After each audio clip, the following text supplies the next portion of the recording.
உங்களுடைய தோழி காதலுக்காக என்னவெல்லாம் மாத்திக்கிட்டாங்க அவங்க வந்து ரொம்ப ஜுவல்ஸ் மேலாம் ஆசைப்படுவாங்க. அவங்க வந்து இப்போ லவ் பண்ற பையன் வந்து கிறிஸ்டின். அதுல இருந்து எனக்கு எதுவுமே வேண்டாம், அவன் இருந்தா போதும். இதெல்லாம் வந்து ஒரு சில்லியா இருக்கு.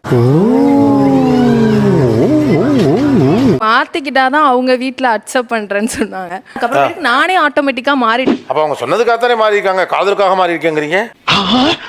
கரெக்டா கட்டுப்பிட்டா.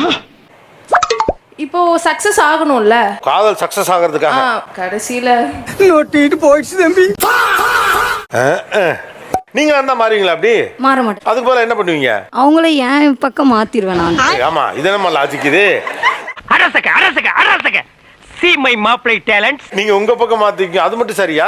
அப்படி இல்லைன்னா அவங்க அவங்க பாட்டுக்கு இருக்கட்டும், நான் என் பாட்டு. சுற்றி நின்று ஊரே பார்க்க களம் காண்பான். அவன் லவ் பண்றான் சார் ஒரு பொண்ணை. அந்த பொண்ணுக்காக பிரியாணி பண்ணி எடுத்துட்டு வந்தான். எங்களுக்காக ஒரு தடவை கூட பண்ணி தரல. அவளுக்காக மாறி அவளுக்கு பிரியாணி செஞ்சுட்டு போறான், ஆனா எனக்கு செஞ்சு தரல. என்ன லாஜிக்? கொஞ்சம் ஓவரா பேசிட்டோமோ? அவருக்கு பிடிச்ச பிள்ளைக்கு பிரியாணி செஞ்சு எடுத்துட்டு போறாப்ல. லவ் பண்ணா பரவாயில்ல சார், ஒன் சைடு லவ். அட கன்றாவியே. இல்லம்மா, அப்புறம் அதோட போவோம். வேணான்னு சொல்லிட்டான். வேணான்னு சொன்ன வாட்டி இவ்வளவு பண்றான், எதுக்கு பண்ணணும்? ஐயோ பாவம், அவரே கன்ஃபியூஸ் ஆயிட்டார். அவங்களுக்கு மட்டும் தனியா பண்றதுனால அவங்களுக்கு ஒரு ஸ்பெஷல் ஃபீல் கிடைக்கும். நம்மளுக்காக இது பண்றான்னு நம்ம தெரிவிக்கிறோம். அதை தெரிவிக்கிறேங்கிற பேர்ல நாங்க பேசிட்டு இருக்கும் போது அவ இப்படி போனா அப்படியே போயிருவான். அவன் போய் சொல்றான் ரெஃப்ரி, அவன் போய் சொல்றான். அது மிகவும் ஆபத்தான மிருகம். எப்பயாவது தான் நடக்கும் இதெல்லாம். போன வாரம் கூட நடந்துச்சு. நான் பார்த்தேன், நான் கத்துனேன், நீ வரல, நீ போயிட்ட. ஒவ்வொருத்தர் இருக்க வேகத்தை பார்த்தோம்னா அவன் அருமை வறுமைக்கு ஆபத்து வந்துடும் போல் இருக்கடா. ரொம்ப கவனமா டீல் பண்ணி ஆட்டத்தை கலைச்சிடுறாசா. அவங்க கிட்ட சொல்லிட்டு தான் போவேன், சொல்லாமலாம் போக மாட்டேன். போயிட்டு வரேன் அந்த சைடுன்னு சொல்லிட்டு போவேன். போன வாரம் சொன்னியா நம்ம எவ்வளவு இம்பார்ட்டண்டா பேசிட்டு இருந்தோம். என்ன பேசிட்டு இருந்தீங்க இம்பார்ட்டண்டா? நான் கூட அலைப்பாய்த மாதவ மாதிரி நானே ஆளும் ரிஜிஸ்டர் மேரேஜ் பண்ணிக்கலாம் தான்டா பாக்குறேன். பஸ்ஸை விட்டு இறங்கி போகும்போது சிரிச்சா பாரு, சான்ஸே இல்லடா. அண்ணானுமா அப்புறம் சாரின்னு சொல்லி அனுப்புமா. நம்மளும் கேட்டுட்டு பின்னாடியே போகணுமா? அந்த பொண்ணு இன்னொரு பையனை லவ் பண்றா சார். அப்போ அதெல்லாம் எனக்கு தெரியாது. அதுக்கப்புறமா தான் அவன் மூவ் ஆனானுல, அப்பயும் அந்த பொண்ணையே பாக்குறான். உங்க ஐடியாலஜி என்னது சார்? இல்ல ஸ்ட்ரைட் விங். ஆமா, அந்த பொண்ணை ஒரு மாதிரி பார்த்துருப்போம். அவங்க கிடைக்கலன்ற மாதிரி ஒரு நம்மளுக்கு ஒரு லோன்லியா ஃபீல் ஆகும். லோன்லியா ஃபீல் ஆனா தனியா இனியா போலாம், திரும்ப அந்த பொண்ணு பின்னாலே போறீங்க. அவன் கிடக்குறான். அது தெரிஞ்சதுக்கு அப்புறம் நான் விட்டுட்டேன். இவங்க கூட தான் இப்ப டைம் ஸ்பெண்ட் பண்ணேன். அதுக்கப்புறம் எங்க எல்லாருக்கும் பிரியாணி செஞ்சு கொடுத்துட்டு நான் அவளுக்குலாம் செஞ்சு கொடுத்தேன், ஆனா அவ இன்னொருத்தன் கூட போயிட்டா அப்படிங்கிற. தம்பி, கல்வெட்டுல செதுக்கி வச்சுக்கோ, அது ஒண்ணுதான் உனக்கு குறைச்சல். இந்த பொண்ணுக்கு பிரியாணி செஞ்சு கொடுத்தீங்க, ஆனா அந்த பொண்ணு இன்னொரு பையன் கூட போயிட்டா இல்ல. ஏற்கனவே ஒரு பையனை லவ் பண்ணிட்டு இருந்த பொண்ணுக்கு தான் நீங்க பிரியாணியே செஞ்சு கொடுத்துருக்கீங்க. எப்போதுமே வந்து அவன் வண்டி என் வண்டின்னு இருக்காது, நம்ம வண்டின்னு தான் இருக்கும். அது இந்த பொண்ணு வந்ததுக்கு அப்புறம் நடந்து போற தூரத்துல இருக்கும் டீ கடை, சாவி எடுத்துட்டு போயிடறான். இதுல என்னப்பா இருக்குன்னா இருக்கு. அதுக்கு ஒரு பதில் சொல்றான், புது மருமங்க வந்தா சாவி ஒத்த மருமங்கள்ட்ட தான் கொடுக்கணும் அப்படின்றான் சார். மூக்கு புடப்பா இருந்தா சில நேரத்துல இப்படி எல்லாம் யோசிக்க தோணும் கொஞ்சம். அப்படிதானே சார் சாவி கொடுப்பாங்க அவங்க. இது என்ன சாவி கொடுப்பாங்க? புது பொண்ணு ஒரு வீட்டுக்கு வராங்க அப்படின்னா அந்த சாவியை யார்கிட்ட கொடுப்பாங்க? வந்த பிறகு கொடுப்பாங்க. அது மாதிரி நான் கொடுத்தேன், அவ்வளவுதான். இவன் சரியான பைத்தியம் இல்ல, சரியாகாத பைத்தியம்டா. டீ கடைக்கு எடுத்துட்டு போறதுக்கு அளவுக்குலாம் என்ன இந்த பைக்கு நம்ம பைக்கா ஓம் பைக்கா? நம்ம பைக் தான்டா அது. சொல்றான், ஆனா பாக்கெட்ல எதுக்கு சார் எடுத்து வச்சுக்கணும்? சாவியை கொடுக்கறதுங்கிறது சாதாரண விஷயம் இல்ல, அது எவ்வளவு பெரிய ப்ராசஸ் தெரியுமா? அது தெரிஞ்ச நாயா இங்க வர்றேன், தெரியாம தான் இங்க வந்து குத்த வச்சேன்.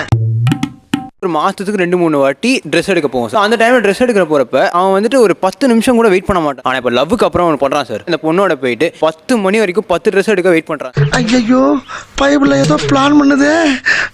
பொண்ணுங்க கூட போனாலும் போர் அடிக்கும் சார். பட் ஆனா அவ கூட இருக்கேன்னு ஒரு நிம்மதியா ஒரு அந்த பொண்ணோட இருக்க நேரம் பிடிச்சிருக்கு. என்ன பிடிக்காதுல்ல உனக்கு?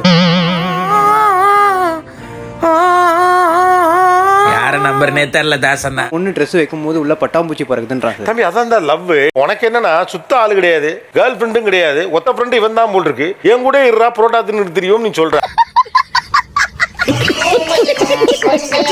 சார் அந்த பொண்ணு என்ன சொல்லியிருக்கா, எங்களோட சுத்துறது அவளுக்கு உண்மை பொசசிவா இருக்கு சார். அவங்க ஒரு நாள் ஒன்று விட்டுட்டு போயிடுவாங்க.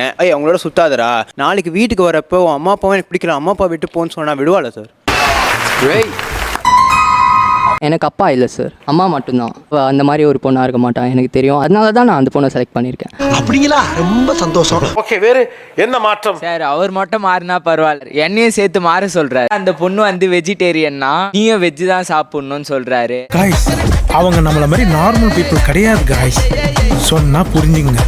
இவரையே சைவம் சாப்பிட சொல்றீங்க? என் கூடயே இருக்கான், சரி நான் சைவம் தான் சாப்பிட்றேன், அவனும் சைவத்தையே சாப்பிட்டோம். என்னன்னா இழிச்ச வாயன் பாருங்க.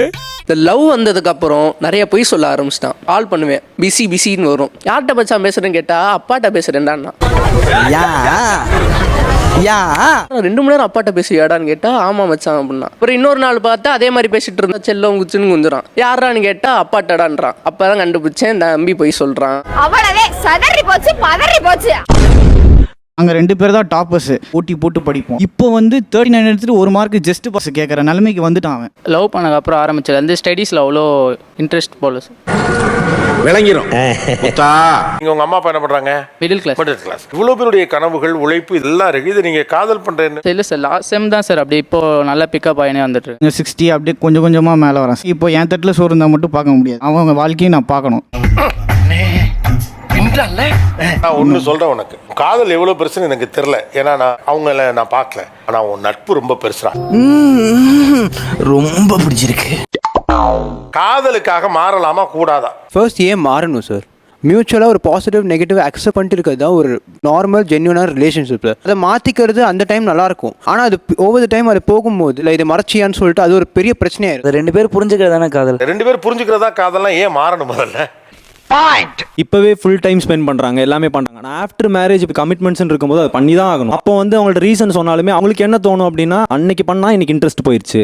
இனி எந்த கேள்வியும் கேட்க முடியாது, கேட்டால் உனக்கு பதிலும் கிடைக்காது. இப்போ காதலில் வரும்போது காதலுக்கான மாட்டம் இருக்கும், இப்போ திருமணத்துக்கு அப்புறம் திருமணத்துக்கான மாட்டம் இருக்கும். பட்டர்ஃப்ளை மொமெண்ட்ல நீங்க இருக்கீங்க, இந்த பொண்ணு தான் எல்லாம் அப்படிங்கிறப்ப நீங்க மாறுவீங்க. ஆனா திருமண வாழ்க்கைக்கு வரப்ப உங்களுக்கு வேற கமிட்மெண்ட் வந்துடும். அப்புறானியா இருக்கியாடா, உனக்கு ஒண்ணுமே தெரிய மாட்டேங்குது. ஒருத்தவங்க வந்து ரிசீவரா இருப்பாங்க, ஒருத்தவங்க வந்து கிவ்வரா இருப்பாங்க. நான் வந்து கிவ்வரா கொடுத்தே பழகிட்டேன். கொடுத்தே பழகினவங்களால ஏன் அந்த ரிலேஷன்ஷிப்பை காப்பாற்ற முடியல?